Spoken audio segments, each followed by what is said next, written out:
Siempre tus días son de una intensidad que yo te admiro, que hasta te den ganas todavía de salir a correr con este pulpo que tenés que ser para atajar la infinidad de novedades que tienen que ver con la justicia en este bendito país. ¿Cómo andamos, Irina? Hola, ¿qué tal? Buen Buen día. día. Qué sé yo, no sé, hoy incluso con el fresquete estaba pensando, ¿corro o no corro? Claro, sí, Pero bueno, hay que tener prefiero presencia de esos ánimo. dilemas, Ujú, te digo que prefiero esos dilemas con todo lo que tengo que atajar informativamente. ujú. En fin, bueno, ¿por dónde querés empezar? Bueno, Irina, yo recién mencionaba tu nota de etapa de hoy que, a ver, en Argentina se intenta con un quilombo tapar otro quilombo y Expert parece de Sí. historia vieja, pero no es tan vieja y se reactualiza todo el tiempo, así que estaría bueno, si querés arrancar por ahí, que las novedades que son potentes en el caso del ex candidato libertario. Sí, viste que parecía que nos habíamos olvidado de José Luis Espert, Ujú, pero no deja de ser igual que Adorni un símbolo de la falacia, ¿no? Del discurso anticasta del gobierno. ujú, Y en el caso de Espert, además con el agravante de que durante mucho tiempo, vamos a decirlo en criollo, fingió demencia, ¿no? ujú, Porque si vos te pones a pensar, acá el punto es la relación de José Luis Espert con Federico Fred Machado, este hombre investigado en Estados Unidos por narcotráfico, por lavado y por fraude. Es argentino, pero ahora está detenido allá. Y por ahí pasa la clave para entender de dónde sacó por lo menos parte de su fortuna José Luis Espert. Digo, este vínculo venía desde, por lo menos desde el año 2019 ujú. y hasta el año pasado, hasta 2025, Spert logró eh, silenciar esa cuestión. Sí.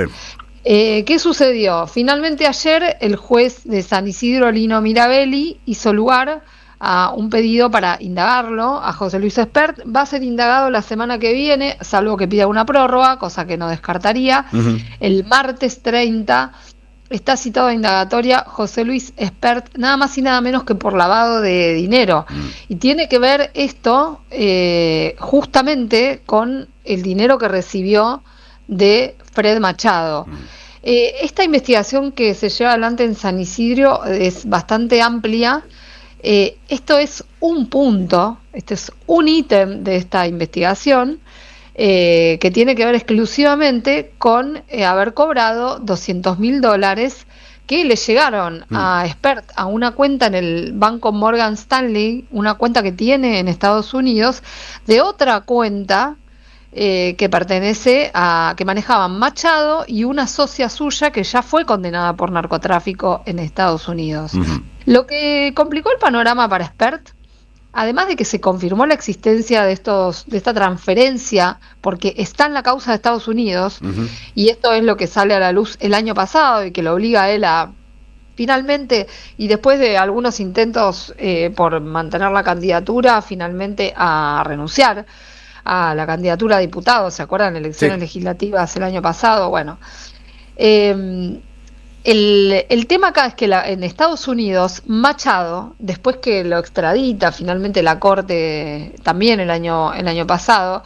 Machado asume su culpabilidad ante la Fiscalía de Estados Unidos por lavado de dinero y por fraude, a cambio de que no le imputen narcotráfico. Ujú. Pero el tipo ya dijo, ok, soy culpable de lavado. Eso que Milei Soy dijo que se demostró que es inocente, Fred Machado, Claro, ¿no? bueno, Ujú. Milei o entendió mal o adrede hizo lo que sabe hacer habitualmente, que es mentir. Ujú. Sí, Milei dijo hace algunas semanas que Machado en realidad había sido considerado inocente. No es así, y ni siquiera es considerado inocente de narcotráfico. Mm. Simplemente lo que se hace es un pacto con la fiscalía, porque Claro. así es el sistema en Estados Unidos. Ujú. Ahora, lo único que falta es una sentencia de un juez, pero Machado ya se declaró culpable, con lo cual, o sea, ya asumió su culpabilidad, con lo cual esto también lo pone a Expert al horno, y esto es lo que se ve en parte en la causa de San Isidro. No solamente por lo que pasa en Estados Unidos, sino porque hay una investigación que estuvo haciendo el fiscal Fernando Domínguez, muy puntillosa, sobre este cobro. ¿Se acuerdan que cuando Expert asume que sí, que era real el cobro de los $200.000, dijo que era un contrato con una minera que se llamaba Minas del Pueblo, una empresa justamente perteneciente a Fred Machado. Él lo que dijo fue: a mí me contrataron para reestructurar la deuda de esta empresa. Bueno, para decírtelo brevemente, lo que explica el fiscal Domínguez en un dictamen que se conoció la semana pasada, pese a que tiene más de casi un mes, lo que dice Domínguez es: ese contrato era trucho, eso no existía, era una simulación para justificar ese ingreso de José Luis Espert y tal vez otros, porque el contrato estaba firmado por $1 millón, el contrato existía, y además era todo tan delirante que el contrato se suponía que había sido firmado en Guatemala, o por lo menos eso decía. Espert no había viajado a Guatemala, en ese momento Machado estaba en Argentina, y la firma se había puesto en una escribanía porteña. El escribano además fue a declarar y bueno, y reconoció este trámite. Además dijo: me trajeron parte del papel firmado, simplemente yo lo que hice fue registrar una de las firmas, que era la segunda. Todo trucho, todo trucho para explicar o para justificar este dinero que recibió Espert, por otro lado, en una cuenta que no tenía declarada. O sea, no tenía declarado ni los $200.000 ni la cuenta en el Morgan Stanley. Hay una cosa muy divertida de este dictamen de Domínguez, que son algunas conversaciones que Espert tenía con los contadores para dibujar la declaración jurada en el año 2021, la que tenía que presentar referida a 2020, o sea, el año anterior, que fue el año que cobró los $200.000. ¿Por qué digo que tienen interés? Porque te muestran, igual que en el caso Adorni, cómo hacen los dibujos, ¿viste? Cómo hacen para dibujar para justificar sus ingresos. En este caso, Espert estaba preocupado porque en el 2021 lo acababan de detener a Machado acá en Argentina. Y tuvo tanta suerte que consiguió que le dieran la domiciliaria en Viedma y se quedó en su casa, en Viedma, Machado, y estuvo desde el año 2021 hasta el año pasado, porque la Corte estuvo también haciendo oídos sordos frente a esta situación, haciendo una gran bicicleta. Nunca definían extraditarlo, a pesar de que Estados Unidos lo había pedido, ¿no? Recién cuando salta esto de los $200.000, la Corte termina despachándolo a este señor Machado. Ahora nos volvemos al año 2021 y Espert, que estaba calladito, había hecho su campaña presidencial en 2019, le fue mal, pero quería ser diputado, y en el 2021 decía: bueno, tengo que dibujar estos $200.000 y evidentemente algunas otras cosas más. Y ahí tiene un grupito de contadores que lo empiezan a ayudar y que le ofrecen distintas alternativas, ¿no? Alternativas declarando los 200.000, no declarando, hablando de donaciones. O sea, está todo en documentos. Es muy impresionante, pues está todo en documentos. Faltó que saltara. Una batería de propuestas, ¿viste? Irina, faltó que saltara uno y dijera: decí que lo encontraste en un pendrive. No le dieron bola, dijo: bueno, me lo guardo para otra oportunidad. No, vos es que es insólita toda la conversación. En un momento a una de las contadoras le dice, le habla de otro contador que es el que tiene en Buenos Aires, le dice: Cosentino está armando mi declaración jurada, no solamente la de 2020, está arreglando las cosas hacia adelante, le dice. Adelante, digo, para lo que resta de 2021. Y en 2022, si Dios quiere, estaré como diputado de la listo, Nación. Claro, y ahí ya está, me agarro a los fueros. Ya está, como que se arregla todo porque va a tener un ingreso en blanco. Y es muy gracioso que en esa conversación encima a esta contadora le termina regateando los honorarios. No, que... Dicho sea de paso, le dice: 230.000 pesos es un montón. Es un rata. ¿Podés bajarme un poco? Pero qué rata, con toda la guita tenía $200.000 por lo menos de Machado y le regateaba a la contadora que le iba a limpiar el... No sabes. Ya sabés no tiene desperdicio, no tiene desperdicio. Claro. Pero bueno, más allá, realmente lo que es muy impactante, vos ves todo esto pasó en el 2021, Espert calladito, y seguía diciendo cárcel o bala. De hecho, construyó buena parte de su identidad como dirigente en los últimos años con ese eslogan, que yo creo que además es una frase que hizo mucho daño, que generó mucha violencia. La usaron agrupaciones que agredieron mucho también a Cristina en su momento, como Revolución Federal. Bueno, y mientras tanto estaba haciendo todas estas triquiñuelas para disfrazar su patrimonio. No solo eso, un capítulo que se viene ahora en esta investigación que tiene que ver con algunas maniobras increíbles de Spert. Se ve que él recibía dólares en efectivo, mucho dólar cash, y llamaba a distintos arbolitos, en algunos casos que hacían operaciones más digitales. A alguno le cambiaba los dólares en su casa y a otros se ve que, bueno, que... Venían con la motito. Lo que hacía él, claro, bueno, pero lo que hacía él daba los dólares y pedía que le transfirieran pesos porque necesitaba bancarizar el dinero para cubrir sus deudas. Otro que gastaba en tarjeta 15 millones de pesos por mes, ese tipo de montos. Y ya estamos hablando de su etapa como diputado. Claro. Y así llegó a cambiar y meter en el sistema bancario 225 millones de pesos, que evidentemente eran dólares que tenía en negro, y que lo que hacía era con este mecanismo, un montón de arbolitos que fueron a declarar en la causa que decían, no, yo no lo conozco, pero no sé a quién le transferí. No, pero usted tiene acá una transferencia, y sí, pero yo no sabía quién era, ¿no? Irina, bueno, esta es una parte que se viene de la causa. ¿Pueden llegar a procesarlo, Spert, después de la indagatoria? Si es que no yo creo que está complicado realmente, porque además lo tenés a Machado confesando en Estados Unidos que el origen de su dinero es sucio, entonces, y ese está bien, Spert va a decir, y yo que sabía que el dinero de Machado era de origen ilícito. Y bueno, pero vos mirá, quisiste hacer todo este dibujo, no declaraste tu cuenta, recibiste $200.000 de un contrato trucho y no sé, es un montón. O sea, me parece que está en una encerrona. O sea, que en esta causa realmente no la tiene fácil, no la tiene para nada fácil. Irina, capítulo 2, ¿te sorprendió lo que pasó ayer en el Congreso, el blindaje a Adorni por parte incluso de quienes lo criticaban públicamente, y ni hablar de Patricia Bullrich? La verdad es que tenía un pálpito de que algo venía, porque incluso desde el PRO llegaban algunas versiones, ¿no? Vos veías a la gente, algunos dirigentes del PRO, hablando en forma, no sé, muy crítica respecto de Adorni, incluso pidiendo que no fuera al acto del Día de la Bandera en Rosario.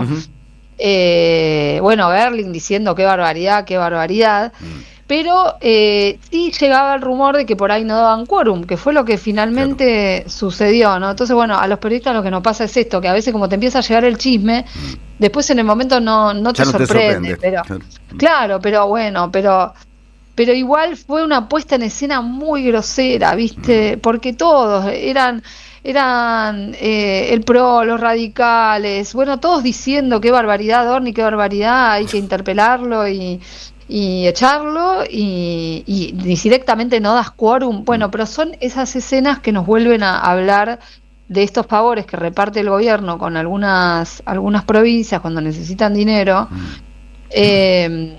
Y bueno, y esto es parte de lo que sucedió. Germán Martínez ayer decía, ¿no? Hubo un decreto que amplía el sistema de adelantos de coparticipación y bueno, encuentren ahí la explicación, ¿no? Había parte, por ejemplo, donde estaba previsto que la provincia de Santa Fe recibiera 400.000 millones de pesos. Me parece que ahí tenés que buscar las explicaciones. Bueno, lo que nos desagrada de este tipo de circunstancias es que que uno entiende la fragilidad de la palabra de algunos dirigentes políticos, ¿no? Porque, o sea, ¿qué importa más en este caso, ¿no? Y esto acá, bueno, Martín Menem hace un acuerdo con Ritondo y terminan pateando el debate para el 30 de junio en comisión, ¿no? Bueno, y en el Senado la situación también no es muy... En realidad en el Senado es un poco peor, porque en el Senado habían acordado con Patricia Bullrich que el tratamiento, que si se trataba del pedido de interpelación con la posibilidad posterior de la moción de censura sobre tabla, no se necesitaban 2/3. Claro. Y ahora, con una mayoría grabada estaba. Ahora, Patricia Bullrich volvió sobre sus pasos con esa cuestión, diciendo que van a exigir los 2/3 para ese tipo de tratamiento. Pero esto está escrito en un acta de la semana pasada de labor parlamentaria, ¿no? Ya viejo, Irina, ya está, ya pasó, hace una semana. Bueno, y sumale a eso que le dio de baja al informe de gestión de Adorni. Esto fue notorio. Le da de baja el informe de gestión de Adorni previsto para el 2 de julio y al rato sale Adorni a decir que estaba a disposición para ir. ¿Cuánto desconcierto? ¿No? Lo que pasa es que yo interpreto que ya no les importa si hay contradicciones, si hay desconcierto, porque, bueno, consiguen esto, tiran un manguito a las provincias y consiguen que no sea quórum. La situación judicial de Adorni, ¿en qué está la causa? ¿Avanza, no avanza? ¿Se empantanó? ¿Todos miran para otro lado? La semana pasada Policita pidió algunos informes, el fiscal. Claro, a partir de que Adorni da toda su explicación sobre sus ahorros no declarados por $500,000, ¿no? En Bitcoin, ¿se acuerdan? Sí, bueno, sí, a partir de que da toda esta explicación en televisión. Es muy loco, porque lo que dice una persona en televisión termina siendo incorporado a la causa como si fuera algo cierto, ¿viste? Claro.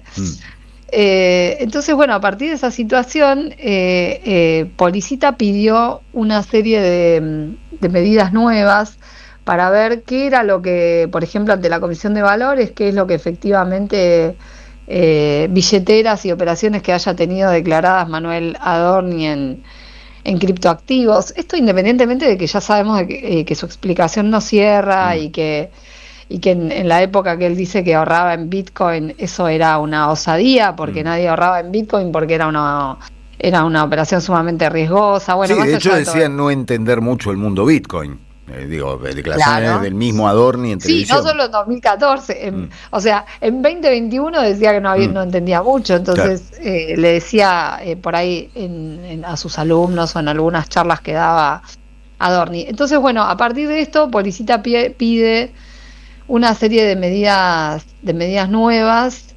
que bueno, que ahora están en trámite. Entonces, claro, pasa eso y vos te preguntás, y no puede pedirle igual que vaya justificando su patrimonio, y bueno, se ve que eligió este camino. Yo tengo la impresión de que están manejando los tiempos, el timing de la causa, y que en el interín siguen pasando otras cosas. El fiscal Marijuán sí pidió la citación del hermano de Adorni, de Francisco. Entonces, bueno, se va llenando la grilla informativa con otras cuestiones y el tema sigue generando mucha tensión en la conversación pública, ¿no? Sí. Yo lo agradezco, pero bueno, la verdad es que bueno, que hasta esta altura del partido pareciera que ya hay mucho para que Adorni justifique. Ya no nos acordamos ni de las jubiladas que le prestaron la plata. Sí, pobrecita, ¿no? la escribana, ¿te acuerdas de la escribana, que era un personaje tan lindo? La escribana Lechevenco. Duró así, fue muy elenco, ¿no? Como se dice, actriz de reparto de solo un par de episodios, cuando daba para mucho más. Terminar llamando indagatoria a Adorni, pero están ocurriendo estas cosas. No, bueno, pido esta prueba. Claro. A ver cuánto tuvo de rating el programa en el que habló Adorni, ¿no? Ya entrar a pedir medidas de esto, así la cosa se estira y se estira y se estira. Sí, es muy llamativo, igual que, o sea, a mí no deja de sorprenderme cómo lo sostienen, porque realmente me pregunto cuál es el cálculo que está haciendo el gobierno. No hay, aparte de dirigencia, que salga a bancar a Adorni ya. O sea, los únicos que lo bancan son Karina y Javier Milei. Claro. No sé cuál es la ecuación. Bueno, aparte ya designaron un vocero nuevo, ¿no? Porque cosa que te pone sobre la mesa. No lo dejemos hablar. Manuel Adorni no puede hablar, no puede dar noticias, o sea, no puede hablar públicamente. Claro. Sí, la presunción generalizada es que, bueno, si Adorni tiene que empezar a dar explicaciones, esas explicaciones inevitablemente van a apuntar a los hermanos Milei, ¿no? Es lo que uno presume, ¿no? Y presupone y sospecha. Pero bueno, andás a verlo. Irina, completísimo lo tuyo. Muchísimas gracias por toda la data, que seguiremos masticando y procesando. Tragar sapos, no, eso está un poco difícil. Pero bueno, muchas gracias. Placer. Abrazo grande. Un abrazo muy grande. Irina Hauser, especialista en temas judiciales aquí en La Transición Ordenada, con, bueno, no da abasto, pobre Irina, entre Spert y Adorni y todo lo demás también, se hace muy difícil procesar tanto asunto. Nosotros vamos a hacer la primera pausa porque además tengo acá unos chipás que me hablan. Es rarísimo, es un caso, solo en Argentina, los chipás te susurran cosas. Y sí, claro, y además me tengo que ir a buscar un Bantú, Bantú, gracias, Bantú, el café de la radio, Café Bantú, chipá del topo, estamos en un universo casi perfecto. Lástima Adorni, lástima Spert, lástima los Milei. Una pausa y volvemos con La Transición Ordenada en AM530. Gracias. Como país, abarten como razón y por eso en Bolegadal, un macacero, panu, somaire. La Argentina parece patas para arriba, pero no todo está perdido. Transición Ordenada, de lunes a viernes de 10 a 12, en AM530.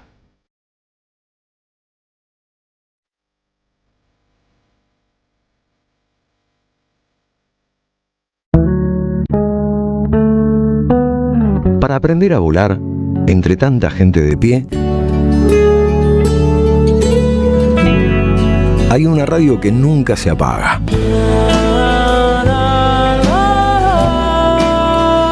No corras más. Prende la radio. Prendete. AM530. 20 años. Somos radio. Somos comunidad.